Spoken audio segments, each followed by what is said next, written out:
Lesson 2, Cosmology. God, the universe, and everything. There are two levels to the Wiccan understanding of deity. The first is personal, the second universal. On a personal level, we approach deity as an entity with whom we interact through words and actions and with whom we maintain a personal relationship. At this level, we give deity many names and faces, and we interact with deity through these. Most Wiccans will use a variety of names and faces for deity in this personal sense, but will have one particular form they perceive as their patron. They will interact with this patron deity, or in some cases patron deities, in a very personal way, seeking guidance, inspiration, and practical help in both daily life and esoteric matters. Let us use the goddess Sekhmet as an example. Sekhmet is a goddess of Egyptian provenance, and her worship goes back to and beyond the dawn of recorded history. Sekhmet is commonly portrayed as a woman with the head of a lioness, carrying either a scepter or a sword. Sekhmet is the patroness of magic, but also of courage and strength. A devotee of Sekhmet might hope to be inspired by her with these qualities. Does this mean that we believe that Sekhmet is an entity living somewhere with the actual head of a lioness on a human woman's body? No. But this personal sense goes deeper than that. The best analogy of how Wiccans look at deity is in the famous example of the diamond. We think of deity rather like an enormous diamond of many facets. Each facet is beautiful in and of itself and can be used as a way to access the heart of the diamond. But in reality, each facet only provides a different but equal way of looking at the same stone. Thus, when the devotee speaks to Sekhmet, they are in reality using a personal form to address a universal power. The reason we need such personal forms is that we build our bond with deity through emotion. All of the abstract understanding in the world will make no difference to you if you cannot connect to it emotionally. It will seem dry and empty, and will strike no resonance in your being. Since everyone's emotional nature is different, being as we are individuals, we Wiccans use many different images of deity. A person who has negative feelings toward their mother may have difficulty identifying with the mother goddess, but may find the crone goddess a great source of strength and comfort. A person who loves the ocean may find it much easier to connect with the more aquatic mother goddesses such as Yamaya than with an earthy mother goddess like Gaia. Both represent the same concept, but the exact approach of each image offers variety to the individual. At no time do we perceive an individual face of deity, such as Venus or Caradwen or Shaktil, as being the only face of deity, only our individually preferred face. Also, it must be remembered that we live many lifetimes through reincarnation. Sometimes we resonate very strongly with a particular face of deity because we've interacted with deity through that face in previous lifetimes. Thus, we might be drawn to Isis, for example, because in previous lifetimes we have been a devotee of Isis.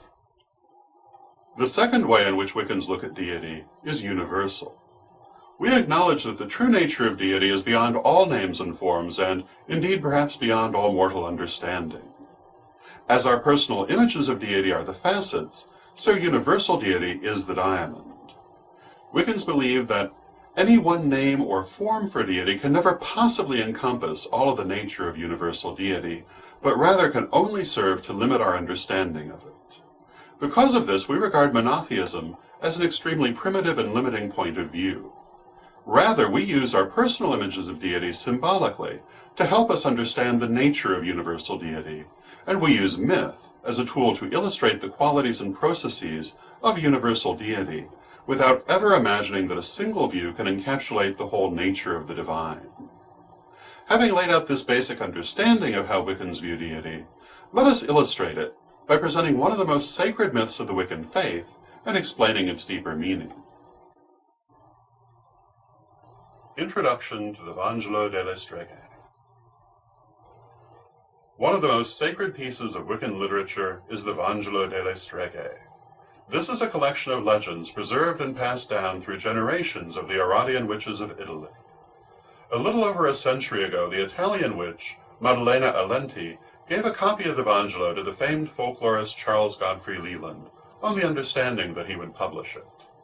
The most important part of the Vangelo is the creation story it contains. This creation story is a sublime allegorical account of the creation of the physical world and the descent of spirit into matter. The story touches on very ancient themes and is reminiscent of the ancient Greek myth of Ophion and Eurynome and the creation myth of the goddess Cybele. You must understand, however, that the stories in the Vangelo are meant to be understood as allegory, which is to say that these stories represent their subject symbolically, portraying it in familiar everyday forms rather than with abstract concepts. If you try to read these stories literally, they appear rather shallow and foolish. Only by understanding that the Vangelo's human characters actually represent the timeless forces of nature and the universe, and their actions portray the cosmic processes, can you hope to get anything out of it? Maddalena did not bother to explain this. She was willing to let people know more about the ancient Aradian witch traditions, but she didn't want them to know too much. She knew that people who understood allegory would be able to read between the lines and appreciate what they found there. She's also supposed to have made certain alterations to the text, apparently for purposes of secrecy, which leaves some confusion in the original text. But despite this, the text is of enormous value. Creation in the Vangelo. According to the Vangelo delle Streghe, Diana was the first created of all creation. In her were all things. In other words, Diana, or goddess, is primeval deity. She existed before the first beginning as chaos, God without form, existing in a void, and having within herself the seeds of all things, both spiritual and material, all mixed up together without order or definition. Primeval deity is androgynous, having both feminine, spirit or yin, and masculine, matter or yang, elements, and is sometimes portrayed as such in myth and artwork. Other times, however, primeval deity is portrayed as feminine, since we think of primeval deity in association with the goddess, indeed, as the higher self of the goddess. In this sense, primeval deity is identified with the crone goddess, the goddess in her aged state, having existed from before the dawn of time. This is the wisest and most knowing part of goddess, most commonly called Hecate. This is the goddess portrayed with greater or lesser respect as the Halloween witch, with pointed hat and broom.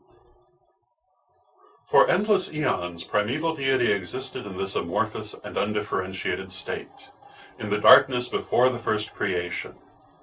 At first aware of nothing, she slept, resting and recharging, gathering her energies and merely being, alone and complete in herself. But over the course of time, primeval deity began to stir, to become aware. First, she became aware of her own existence. In time, she began to think, to dream, to question, and to desire. She wondered, what would it be like to feel? What would it be like to move, to take action, to be able to receive sensation, to see, to taste, to hear? And so for eons, primeval deity thought and considered and wondered, and then, out of herself, the first darkness, she divided herself. Into darkness and light she was divided. The God, her brother and son, herself and her other self was the light. Primeval deity divided herself. One became two. All of the physical, tangible, and volatile parts of primeval deity went into the God who was the light. The God exploded into existence out of primeval deity in a shower of spark and flame that we remember as the Big Bang, the starting point of physical creation. All of the spiritual, ethereal, and eternal parts of primeval deity remained in the goddess. In this sense, goddess is thought of as a continuation of primeval deity, since the consciousness of primeval deity is one of the spiritual parts that remained with her. The God spread out in all directions through the primordial void, a blaze of light and superheated matter. In time, his fire would cool into stars, and from stars into planets. As this happens, the vibration of the matter slows, and it becomes more dense, seemingly solid. This slowing, cooling, and solidifying is described as falling into matter. Symbolically, the god is described as having fallen into 7 planes of existence.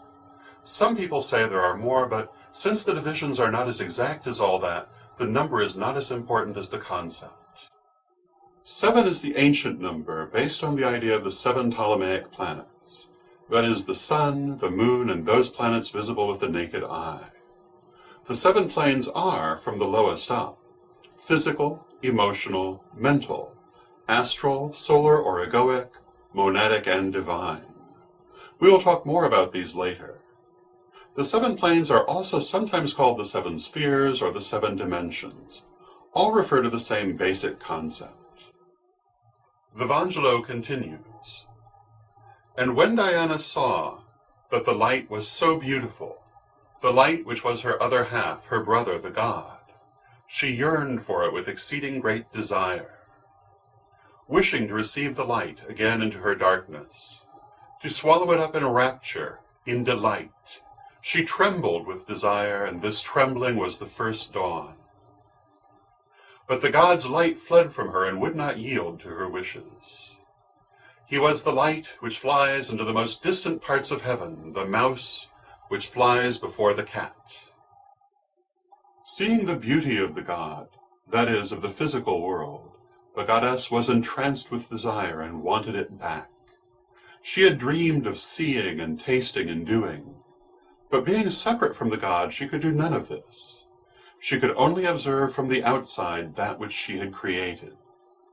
The goddess wanted the experiences she had dreamed of, and so she desired to take the created universe back into herself.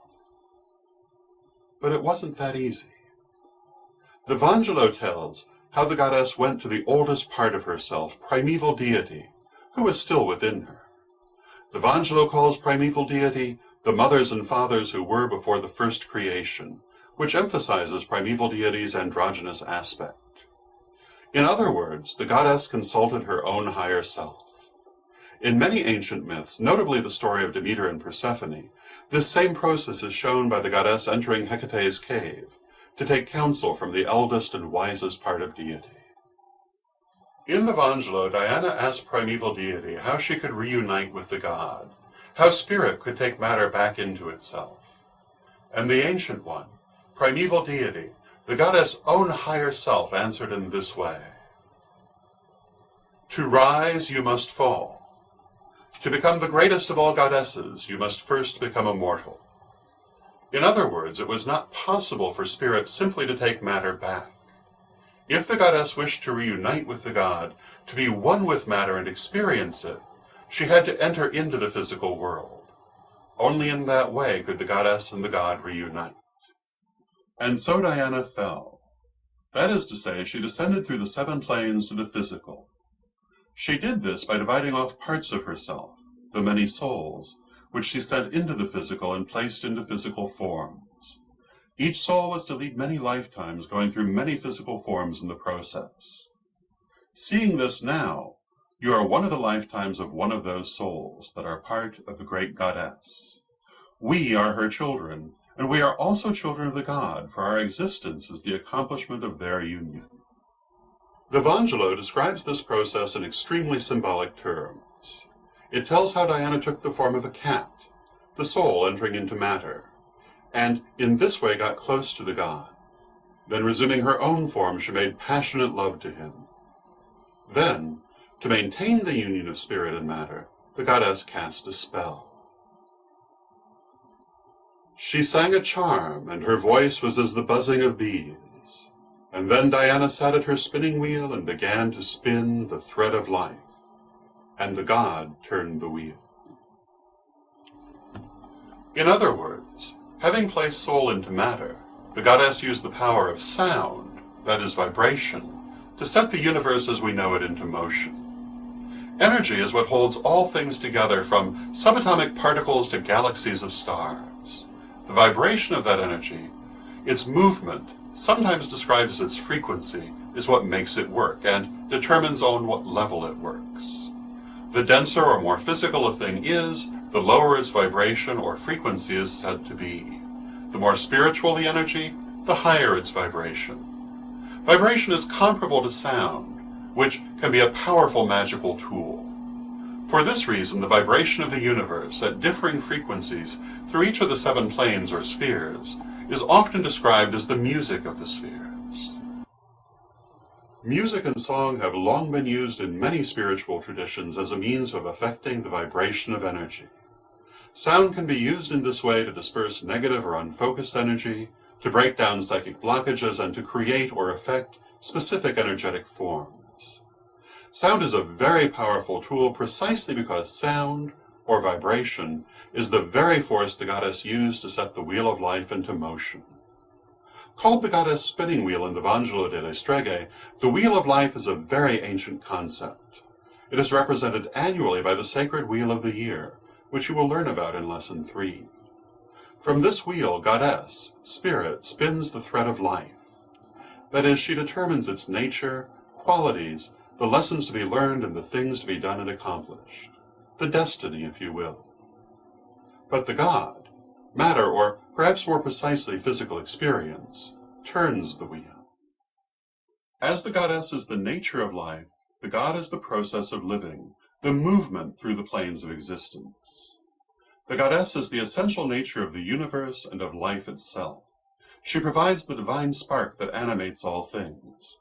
But the god carries that spark forward. The god is lord of space and time, master of the temporal universe. In this aspect, he is called the lord of the dance, for he leads the dance of life, facilitating experience and growth. In this way, their essence originating from the goddess, and their ability to move and to grow originating from the god, the many souls descended into the physical plane. The goal of this, as stated above, was to experience, to learn and grow. Having arrived in the physical, the souls set out to learn all that the physical plane could teach them, and then they began their ascent back up through the 7 planes, to ultimately rejoin with goddess from whence they came. Each plane has its own special lessons that are of great importance to the soul.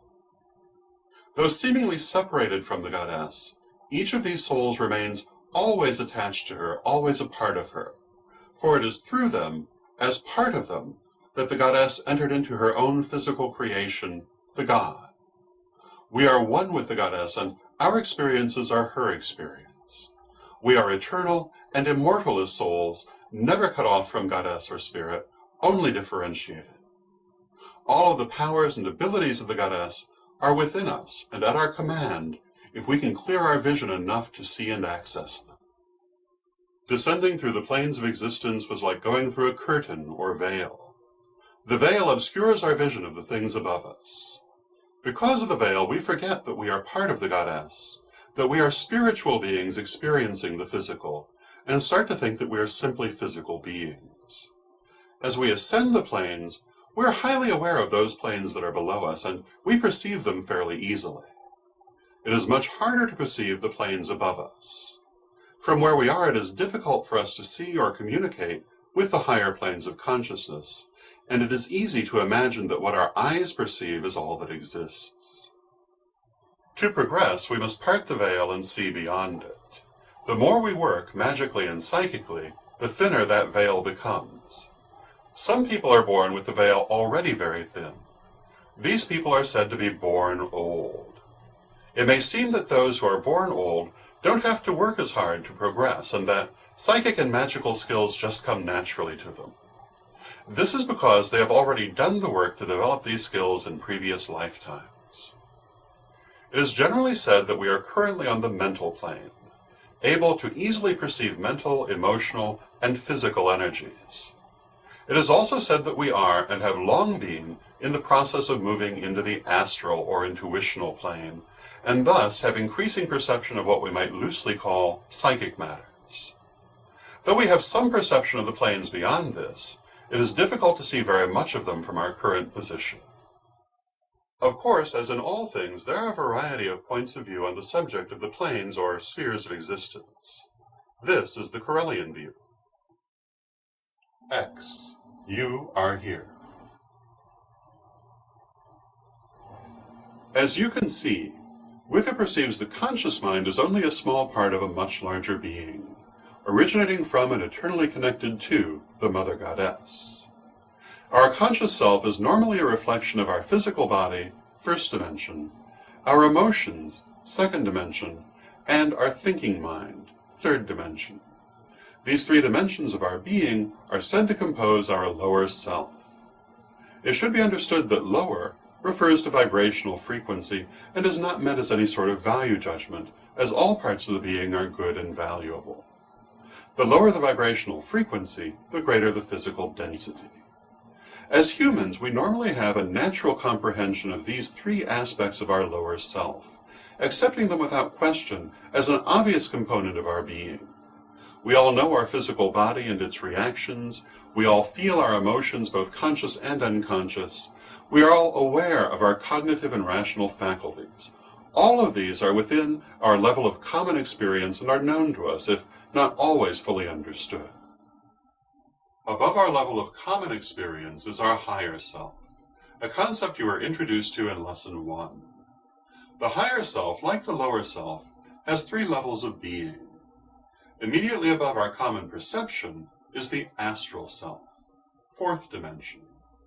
Also called the causal self, the astral self is the part of us that determines what things we choose to experience in a given physical life, and what lessons we are trying to learn. It is from this level that the higher self creates the life we are living. The astral portion of the higher self sets the pattern of life, accepts or rejects every potential event in that life, and can make whatever alterations the higher self chooses at any point during that life. This is one reason it is so important to be on good terms with our higher self, because by moving in sync with its choices, we make life a much easier process. The astral level, also sometimes called the intuitional or Buddhic level, is the level that we shift to when we work magic. Above the astral is the egoic self, or soul, fifth dimension. The word soul is often used to describe the whole higher self, but specifically it refers to the fifth level of the being. The soul is the separate personality of the higher self, built up out of the total experience of many, many lifetimes. All of the benefits of every life lived, the outcome of every lesson learned, the knowledge of everything seen, felt, and done is retained in the soul. And this accumulation gives it its special character that is distinct from all other souls. The soul is the organ by which the being grows, and the manner in which experience and growth is retained and built upon. Above the soul is the monad. The term monad comes from the Greek monos, meaning single unit. The monad is the portion of the soul that is perfect in itself, just as it was when the goddess divided it off from herself. The monad is the divine spark of life that animates the being and that is conscious of itself as a portion of deity. It is a separate portion of the goddess, but it is essentially the same intelligence with no differentiation. Individuated, but not differentiated from the goddess, the monad contains all of the attributes and qualities of the divine, while at the same time being separate unto itself. The monad is the motivating force of the being. Because of this, the monad always moves to the good and is incapable of doing otherwise. A perfect microcosm of the goddess, the monad remembers the time before the first creation when all was one. The monad also remembers the reason it was separated from the goddess, and because of this it has a natural desire to evolve and unfold until it is one with the goddess again. These three parts form the higher self, of which we only become aware through effort. The astral self, which creates our life as we live it, deciding and arranging all that happens. The soul, which stores all of these experiences and is shaped by them. And the monad, the divine part of us that sought those experiences and revels in them, but that also seeks eventual union with the rest of deity and a return to the primordial oneness. The final level of being, above the monad, is the goddess herself, seventh dimension. She is the single soul of the universe from whom all others ultimately come, and she is the very center of your being. All of creation branches off from her through the medium of the God. Goddess is the life, God is the living. Goddess is the essence, God is the manifestation. Every aspect of creation is endowed by both Goddess and God, and all is sentient in the higher levels of being, if not always in the physical. More about energy.